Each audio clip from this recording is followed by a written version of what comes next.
Start చేయండి. Okay, మనం ఇప్పుడు షార్ట్ హ్యాండ్ బాగా రాయాలంటే ఫ్రేజెస్ అవి బాగా రావాలి. ఎప్పుడైతే ఈ ఫ్రేజెస్ బాగా వస్తాయో మనం చిన్న చిన్న వర్డ్స్ రాసేటప్పుడు, చిన్న చిన్న ఫ్రేజెస్ రాసేటప్పుడు మనం ఫాస్ట్గా రాయగలుగుతాం. ప్రతి పాసేజ్లో ఫాస్ట్ రాస్తాం. దానికి మెయిన్గా ఈ 42 ఫ్రేజెస్ ఇంకా అదర్ ఫ్రేజెస్ కూడా కలిసి రాస్తే బాగుంటుంది. మొట్టమొదటి 42 ఫ్రేజెస్ అందరూ ప్రాక్టీస్ చేయాలి. సో నేను చెప్తాను, నేను చూడకుండా చెప్తాను, నేను రాయాలి.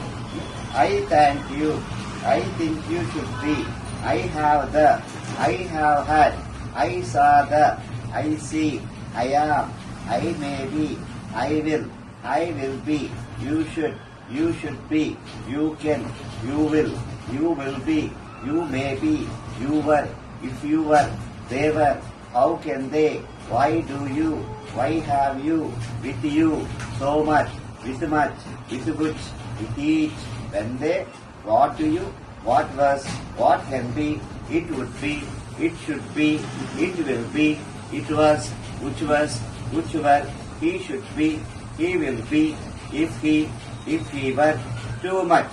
ఇదే విధంగా మనం రోజు రాస్తే, రెగ్యులర్ రాస్తే ఒక 10 నిమిషాల్లో ఒక 20 సార్లు రాసేయచ్చు. ఇలా రాయడం వల్ల మీకు స్పీడ్ బాగా పెరిగి బాగా మీరు అన్ని వర్డ్స్ గబగబా రాసేసి ఈజీగా తయారవుతారు. బ్రహ్మాండంగా రాస్తారు ఈ ఫ్రేజ్ రావడం వల్ల.